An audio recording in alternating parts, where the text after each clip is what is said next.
अमित एक 9 साल का मासूम और खुशमिजाज लड़का था जो अपने माता पिता के साथ एक छोटे से गांव में रहता था।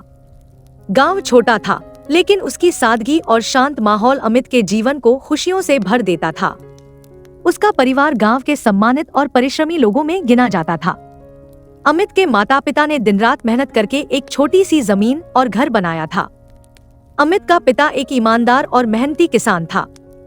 वह खेतों में कठिन परिश्रम करता और फसल उगाकर परिवार के लिए हर जरूरत पूरी करता। उसकी मां घरेलू कामों में निपुण थी और अमित का ख्याल रखने में कोई कसर नहीं छोड़ती थी। उनके सपने छोटे थे लेकिन उन छोटे छोटे सपनों में बड़ी खुशियां छुपी हुई थी। अमित के माता पिता की एक ही ख्वाहिश थी कि वह बड़ा होकर पढ़े लिखे और एक अच्छा इंसान बने। गांव के लोग अमित के परिवार की इज्जत करते थे लेकिन उनकी खुशहाल जिंदगी को कोई और भी देख रहा था और वह था अमित का चाचा। अमित का चाचा एक लालची और दुष्ट इंसान था। वह हमेशा से ही अमित के पिता की संपत्ति और जमीन जायदाद पर नजर गड़ाए हुए था। उसके मन में जलन और लालच का जहर भर चुका था। वह खुद किसी तरह से सफल नहीं हो पाया था और यही कारण था कि वह अपने भाई की संपन्नता से नफरत करता था। अमित का चाचा धीरे धीरे अपने मन में एक भयानक योजना बना रहा था। उसने निश्चय किया कि वह अपने भाई को रास्ते से हटा देगा और उसकी सारी संपत्ति हड़प लेगा। एक रात जब गांव शांत था और चांद की हल्की रोशनी बिखरी हुई थी, चाचा ने अपने कुछ विश्वासपात्र गुंडों को साथ लेकर अमित के माता पिता पर हमला किया। अमित के माता पिता उस हमले का शिकार बन गए। उन्होंने पूरी कोशिश की खुद को बचाने की, लेकिन चाचा की क्रूरता के सामने उनका संघर्ष व्यर्थ हो गया। उस रात चाचा ने उनका जीवन समाप्त कर दिया। अमित, जो उस समय अपने छोटे से कमरे में सो रहा था, अचानक चीख पुकार सुनकर जागा। वह डर के मारे अपने बिस्तर में दुबक गया, लेकिन कुछ ही देर में उसे समझ में आ गया कि कुछ भयानक हो चुका है।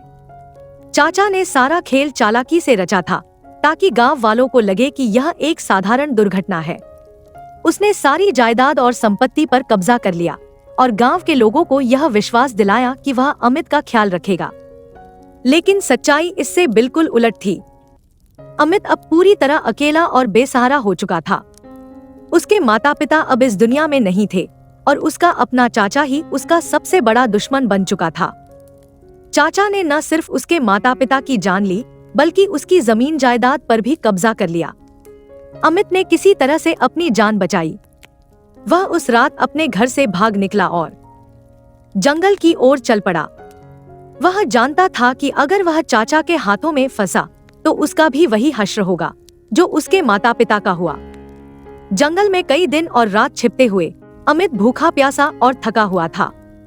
वह छोटे छोटे गांवों और बस्तियों के पास से गुजरता रहा, लेकिन उसके पास कोई मदद मांगने की हिम्मत नहीं थी। उसे डर था कि कहीं उसका चाचा उसे ढूंढ न ले। वह अकेला था और उसके दिल में माता पिता को खोने का गम और चाचा से बदले की आग थी। एक दिन भूख से बेहाल और शरीर से बेहद कमजोर अमित एक ढाबे पर पहुंचा। उसकी आंखों में भूख की लाचारी और दर्द साफ झलक रहा था। ढाबे में बैठे लोग अपनी प्लेटों में खाना खा रहे थे और अमित को उन थालियों में सजी रोटियां और सब्जियां देख अपनी भूख का एहसास और भी तेज हो गया।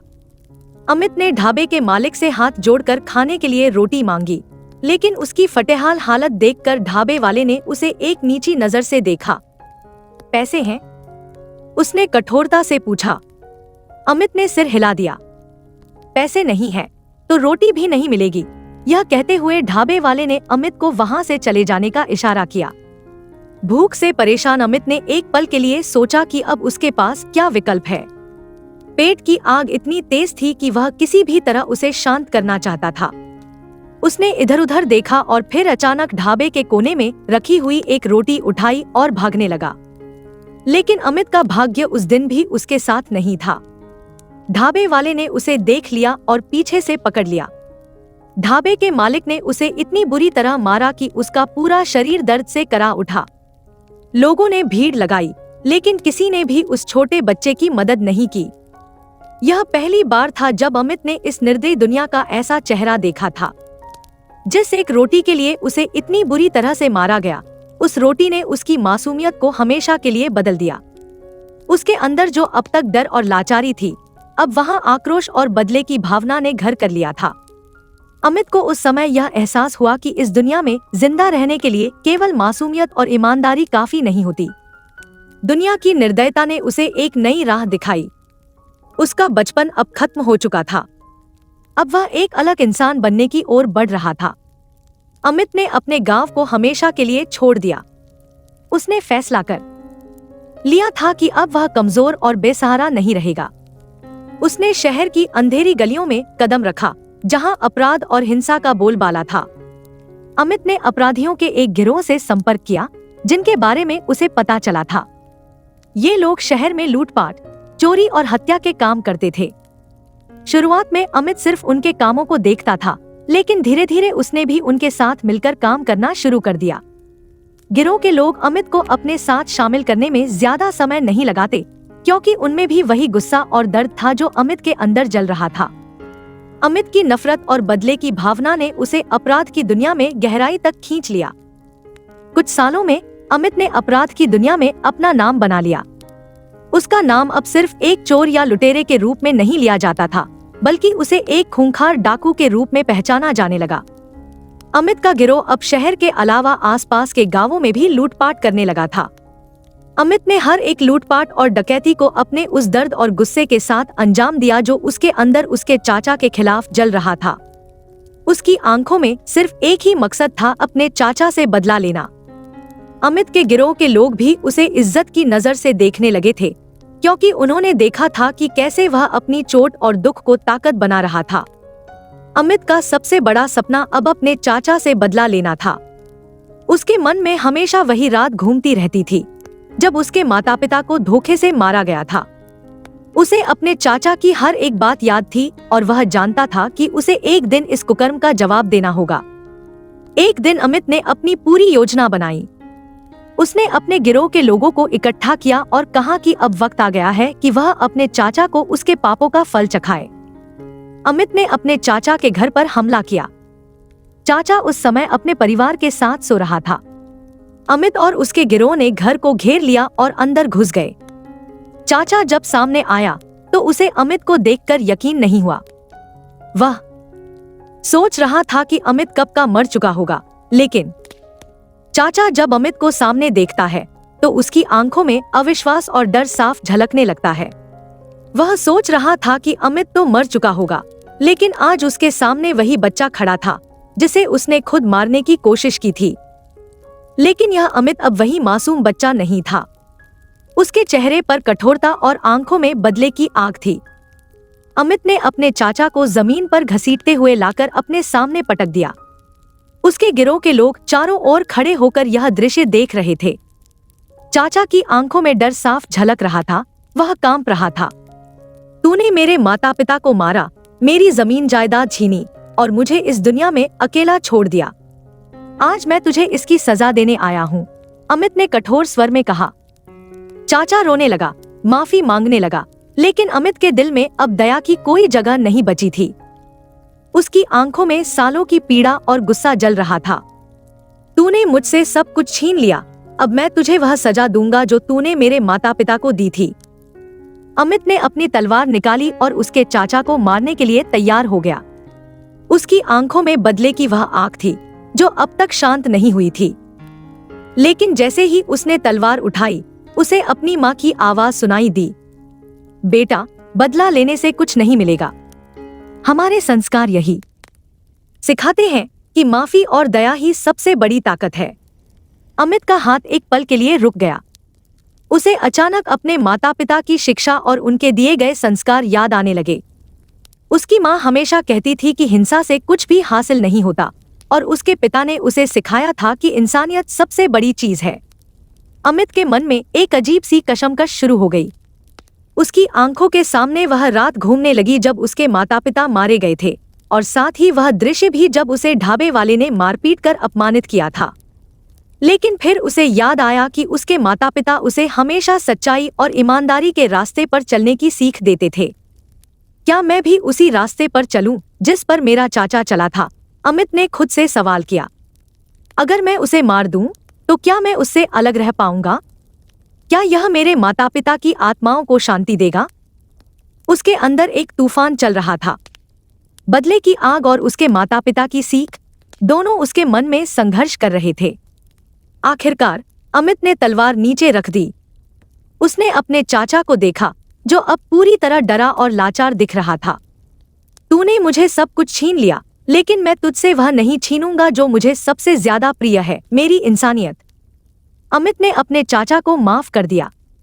उसके गिरोह के लोग यह देखकर हैरान रह गए। वे सोच रहे थे कि अमित अपने जीवन का सबसे बड़ा बदला लेने जा रहा था, लेकिन अमित ने उन्हें गलत साबित कर दिया। उसने बदले की आग को माफी की ठंडक में बदल दिया। तूने मेरी जिंदगी तबाह कर दी, लेकिन मैं तुझे वही सजा नहीं दूंगा, अमित ने कहा। मेरा बदला यही है कि तू अपनी जिंदगी में हर दिन उस गुनाह को याद करेगा जो तूने किया था। तुझे हर पल यह एहसास होगा कि तू एक निर्दोष परिवार को बर्बाद कर चुका है, और यह बोझ तुझे हमेशा के लिए जलाता रहेगा। अमित ने अपने चाचा को जिंदा छोड़ दिया, लेकिन वह जानता था कि उसे सबसे बड़ी सजा मिल चुकी है, उसका अपराधी मन और आत्मा। अमित ने अपने गिरोह को छोड़ने का फैसला किया। उसने अब इस अंधेरे जीवन से बाहर निकलने का संकल्प किया। उसने उन लोगों को भी यह समझाया कि हिंसा और बदले की राह हमें कभी शांति नहीं देती। अमित ने अपने चाचा से कहा, मैं जा रहा हूँ, लेकिन तू अपनी गलती से कभी छुटकारा नहीं पाएगा। इतना कहकर वह वहां से चला गया। उसके गिरोह के लोग उसके फैसले से हैरान थे, लेकिन उन्होंने उसकी मर्जी का सम्मान किया। अमित ने अपना पुराना जीवन पीछे छोड़ दिया। उसने अपराध और हिंसा से तौबा कर ली और एक नए सफर की शुरुआत की। वह जानता था कि अब उसे शांति की तलाश में निकलना होगा। अमित ने एक गांव के किनारे आश्रम में शरण ली, जहां साधु और संत जीवन की सच्चाइयों पर विचार करते थे। वहां उसने अपने मन और आत्मा को शुद्ध करने की कोशिश शुरू की। उसने ध्यान और साधना के माध्यम से अपने अंदर की पीड़ा और गुस्से को धीरे धीरे कम किया। समय के साथ अमित को यह समझ में आया कि उसके माता पिता उसे हमेशा माफ करने और शांति के मार्ग पर चलने की शिक्षा देते थे। वह समझ गया था कि बदला लेने से जीवन में और अंधकार फैलता है, जबकि माफी से शांति और सुकून मिलता है। अमित के जीवन का यह सफर उसे यह सिखा गया कि दुनिया में कितनी भी कठिनाइयां आएं, हमें अपनी इंसानियत नहीं छोड़नी चाहिए। वह अब समझ चुका था कि उसके माता पिता की मौत के बाद उसने जिस राह को चुना था वह गलत थी, लेकिन उसे भी इस बात की खुशी थी कि उसने समय रहते अपनी गलती सुधार ली। अमित अब गांव-गांव जाकर लोगों को यह सिखाने लगा कि बदले की आग इंसान को भीतर से जला देती है। वह बच्चों और युवाओं को यह समझाता कि कठिनाइयों का सामना साहस और धैर्य से करना चाहिए, न कि गुस्से और हिंसा से। उसकी यह यात्रा अब उसे एक नए मकसद की ओर ले जा रही थी। उसने अपने जीवन का उद्देश्य पाया, लोगों को माफी, प्रेम और शांति का महत्व बताना। उसकी जिंदगी में जो दर्द और तकलीफें आई थी, वे अब उसे एक सच्चे मार्गदर्शक और जीवन के सच्चे शिक्षक के रूप में बदल चुकी थी। अमित की कहानी हमें यह सिखाती है कि किसी भी हालात में हमें अपनी इंसानियत और नैतिकता नहीं खोनी चाहिए। जीवन में चाहे कितनी भी मुश्किलें आएं, अगर हम माफी और शांति के मार्ग पर चलें, तो हमें आत्मिक संतोष और सच्ची खुशी मिलती है। बदला केवल विनाश की ओर ले जाता है, जबकि माफी और प्रेम से इंसान जीवन के असली सुख को पाता है। हिंसा और बदले की आग इंसान को अंधकार में ले जाती है, जबकि माफी और प्रेम से शांति और सुकून का मार्ग खुलता है। दोस्तों, आपको हमारी आज की ये कहानी कैसे लगी, हमें कमेंट करके जरूर बताएं। अगर कहानी अच्छी लगी तो वीडियो को लाइक करें और अपने दोस्तों के साथ भी शेयर करें। मिलते हैं अगली वीडियो में एक नई कहानी के साथ। धन्यवाद।